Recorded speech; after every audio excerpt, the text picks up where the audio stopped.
Meantime, let's bring in John Roberts, co-anchor of America Reports. He was at the dinner when the shooting broke out. I was at the dinner. John, you were about, I would say, three, four tables away, yeah. And everybody I talked to in between those tables, everybody kind of had a different take, right? So we saw a thing. I was closer to the aisle. You were closer to the stage, going to away from the main aisle as you go down the area there. And did it seem to you at first like there was something happening? Because I didn't realize that they thought there was something bad happening until we were actually under the table. So I wasn't quite sure what they were pointing at. Yeah, I was deep into my burrata salad when suddenly all hell broke loose. I heard a couple of bangs. I didn't know that they were gunshots. I thought at the beginning that a waiter had dropped something or somebody had knocked over a chair or something. And then I turned around and I saw this commotion right in the center. You know, there's a center aisle that goes almost right up to the stage, and then people branch off from there to go to their tables.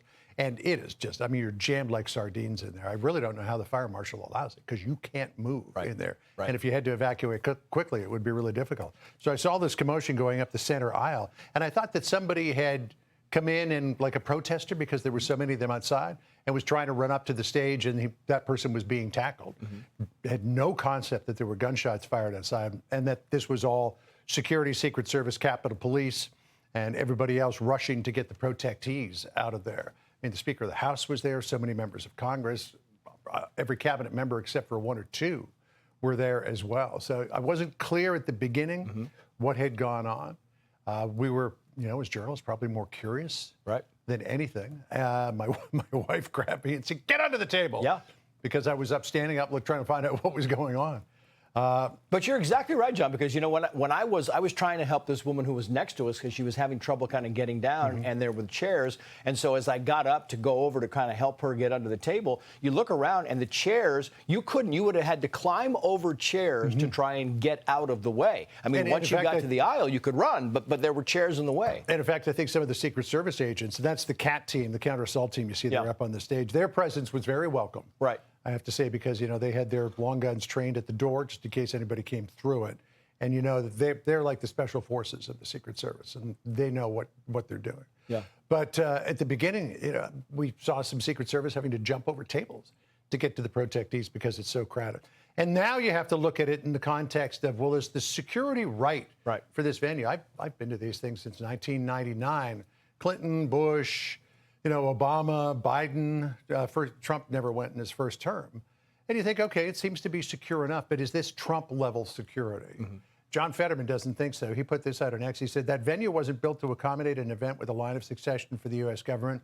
After witnessing last night, drop the Trump derangement syndrome, build a White House ballroom for events exactly like these. And then I thought to myself, you know, one of the conveniences of that hotel, because I had a room there last night, I pulled up in my SUV at about 3:30 in the afternoon, parked it in the self-parking underground, and because I had a virtual key, grabbed my luggage, which happened to consist of my wife's gown, a tuxedo for me, and an overnight bag, and went directly up the elevator to my room.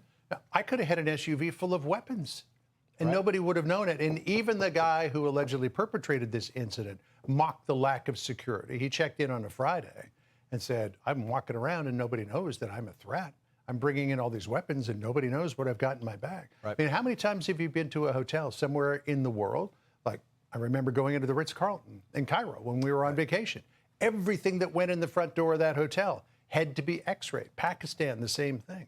So many hotels across the world X-ray everything that comes in, whether it's something that you bought in the market, whether it's your handbag, whether it's your luggage, so that they know what's coming into the hotel. That has never been in place. And you think we would have learned, John, because, you know, you go back to the Vegas shooting, right? Vegas shooting 7 or 8 years ago, and you had this guy who brought in weapon after weapon after weapon right through the lobby, and that was one of the things the FBI talked about in the days after that shooting was there's got to be better security. This guy was able to bring a literally cache of weapons all the way up to the hotel room. And what if instead of a lone wolf, this had have been one of these Iranian sleeper cells that we have heard about? Maybe there was a team of 5 or 10 guys. It would have been carnage.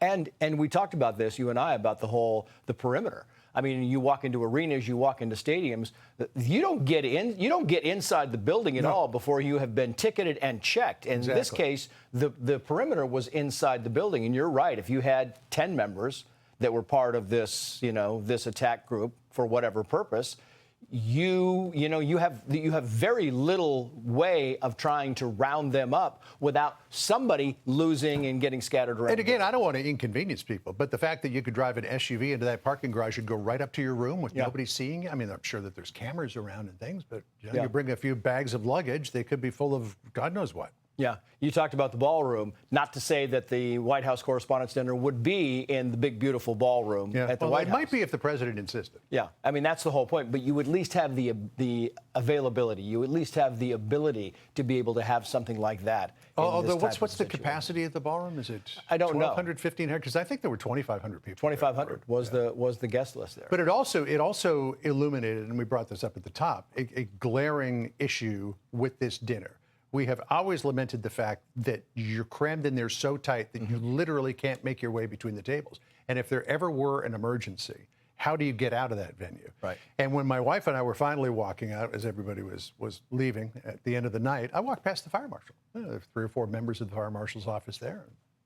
They're sitting there looking over the whole thing. I don't know any fire marshal anywhere in the world, or in this country at least, that would greenlight that venue because of the way that the seating is. You were if you had to evacuate in a second, you couldn't do it. You were already in. We had to navigate our way around the protesters, in the rain, around the protesters. And then there was, different doors that were unsecured. You could get in. Some people got in. Some people got out. And so it was kind of poorly, I'm saying poorly planned is not the right word, but it was, poorly executed.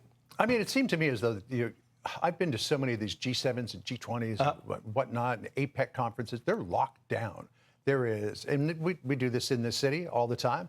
There is no climb fencing that's put up. There are gates that you have to go through. Now, this is a hotel. Right.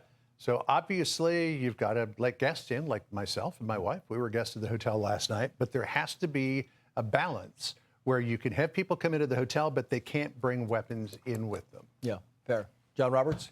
Great to talk to you. It was an interesting night, was it not? It was. I mean, and that's the whole thing, is I've only been to a couple of these. You've been to a lot of these. And so when it first happened, the first thing you think of is this could get bad very, very quickly. Yeah. And you're down. And every noise you hear, you think is some kind of gunfire. Everything. You hear trays and glasses clinking, and you don't know if that's gunfire with, you have no idea at the time what's going on. And again, there's a difference between what we've seen at this Correspondents' Dinner in past years and what we see now. It needs to have Trump-level security. And then again, we heard from Hakeem Jeffries just before you and I came on together. And they're saying, we're so happy that nobody was hurt. Well, tone down the flippin' rhetoric. Right. If you might not like the guy. You might not be able to stand it, right? But you call him Hitler, you call him a fascist, you call him all of these things, you call him a threat to democracy. Some lunatic out there is going to take that language to heart, that rhetoric to heart, and carry out.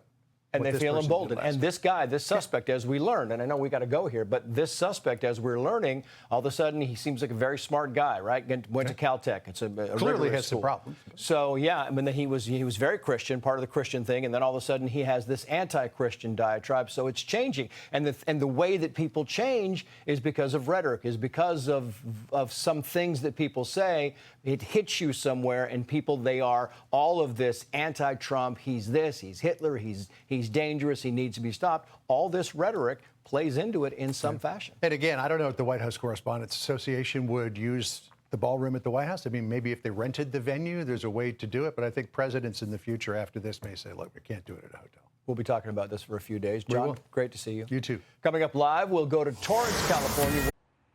Be sure to like and subscribe for all the Fox News latest on YouTube and catch full shows streaming now on Fox One.